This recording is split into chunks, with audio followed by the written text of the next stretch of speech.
So I just watched this really amazing video by Peter McKinnon about taking his dream shot. And it's of this lake up in Canada, and he's able to capture the snow on the mountains while the lake is still clear. And then in the vlog that accompanies it, he talks about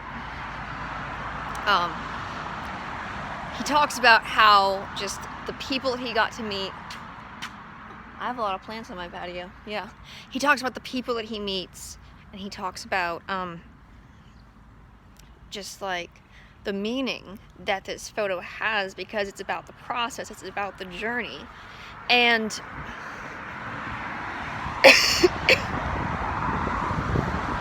what I realized in watching that, and towards the end he's like, man, we were so lucky. We were so lucky to get that shot, and like the snow gods came together, and I'm just like, Peter McKinnon, Jesus loves you. And like,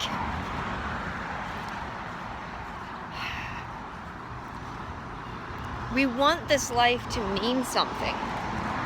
We want the beauty of this life to mean something. But here's the thing, God is the one who gifts beauty.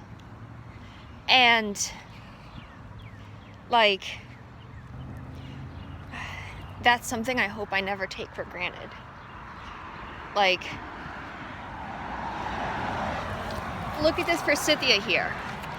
This forsythia to me represents spring, and just the yellow flowers. Like,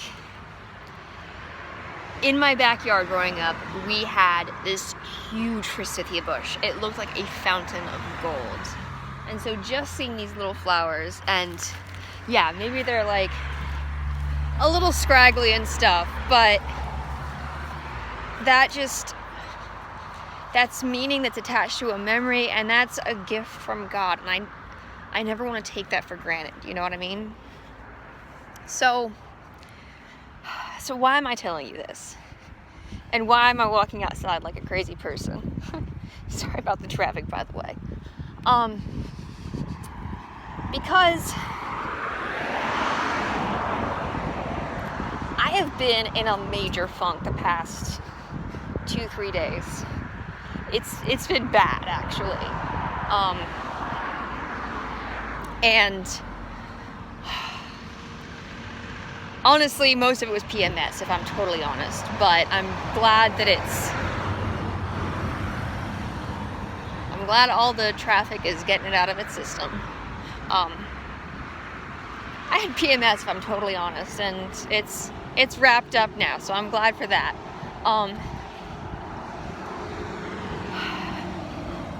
But there was just like this moment of just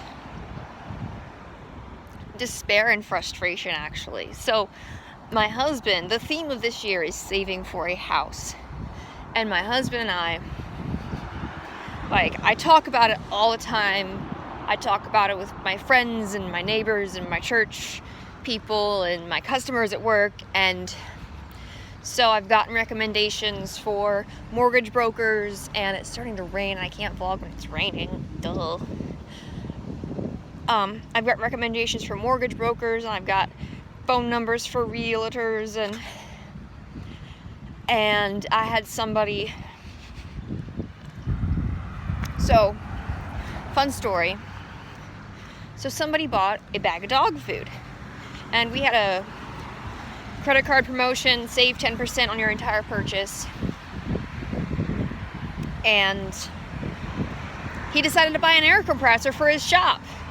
So $450 air compressor was an add-on to this bag of dog food. Biggest add-on I've ever sold. Really, I was really excited about how that all worked out, actually. So we bought the air compressor. I got his name. We marked it as sold. That was a Saturday. He came back on Monday. He walked in and said, "Hey, do you remember who I am?" I said, I remember your face. And he's like, "Yeah, I bought the air compressor." I was like, "Oh, name. Like, I remembered his name exactly because of just getting him signed up for the credit card and all that stuff. And so he bought some straps with the air compressor on his truck or trailer or whatever. And he says, oh, by the way, if you know anybody who wants to rent a house, let me know. And I said, oh, what's the size? How much is it going for?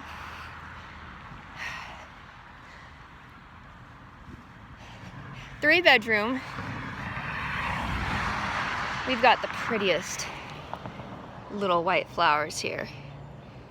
Look at that. Isn't that amazing? And I'm way out of focus, but it's amazing. $550 for a 3-bedroom house. Wow. And he's like, I'm fixing it up real pretty. It's not done yet, but I'm fixing it up. The only catch is it's a half-hour drive north. We would have to buy me a car, because currently we're sharing one car. And we would have to seriously adjust our lifestyle. So that's that was like this emotional high that then crashed, and it was kind of depressing, not gonna lie. So I would like to drive up and see it at some point, but Ben is not really excited about the idea, so we will see. We will see what happens. But to give you some perspective, right now we're paying $934 in rent, so that would be several $100s a month.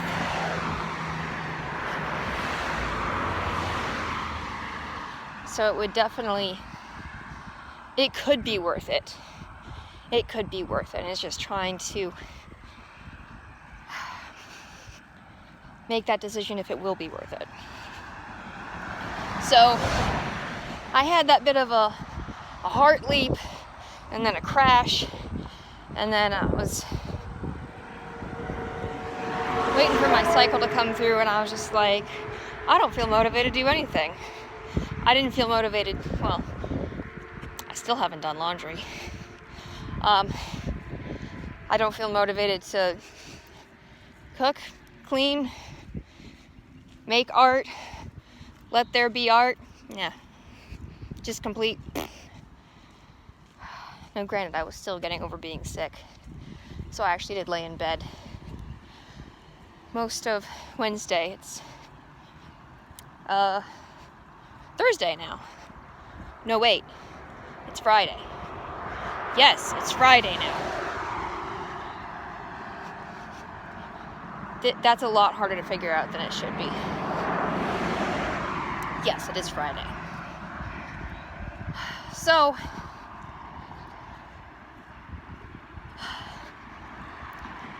there's just, and I'm not even sure what I'm trying to say with all this, but I've had a few days where it just felt like all of my attempts at trying to do something didn't have any meaning. And see, that's one of the things about life that's really, really hard. Like I believe that God created all of us for specific purposes. You know, even if that's just the simple beauty of, you know, being part of the family of God and loving the people around us. And, you know, He made you good at cabinetry, so do that well and do it to the glory of God. You know, whatever. And when we feel like there's no meaning in what we're doing, that's when it's hardest. That's when I find it's the hardest to do anything. And so irony is that Peter McKinnon doesn't even know the God to give credit to for that gorgeous snow-capped mountain reflection photo. But the sad thing is that he's banking his meaning and his purpose in something that doesn't have any eternity in it. And that tears me up inside a little bit. I'm gonna be honest, like, I mean, I know the process of whenever I watch my dance films back, which is not often because there's so much woulda, coulda, shoulda, and there's a lot of even painful memories associated with them. There's a very cute house across the street, which I will not show for everyone's privacy, but it's got like this cream painted brick and then dark brown shutters, and it's just so tidy. It just, oh. Every time I walk by that house, it just gives me vision and hope, you know, of having some little small piece of land with elbow room and where I can plant stuff and make it beautiful and make people feel loved. And like, if I had a $2 million budget for a house, I could dream something up. I could draw, oh my gosh, look at that arborvitae. Isn't that gorgeous? Absolutely gorgeous. If I had a $2 million budget for a house, I could dream up, like, you know, big windows with a vista overlooking, you know, I mean, but that's, and then I would love to, like, have missionaries come over and, like, just hire a massage therapist to come and give people back massages and, like, minister to those missionaries to send them back out to the front line. Like, all of the comfort and the beauty that I am in the process of curating with my life, it's not just for me. It is meant to be shared. It is meant to be a refuge for those who are on the front line. If those aren't missionaries, then, I mean, we've got, I mean, I can think of 2 homeless organizations off the top of my head, and those people are caring and loving for those people, and that's a mission field right here in Alabama. So, like,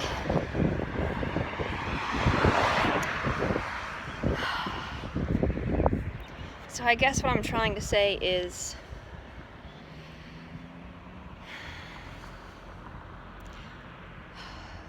I have to remember, and it's hard sometimes, I have to remember that God is the one who brings meaning to faithfulness.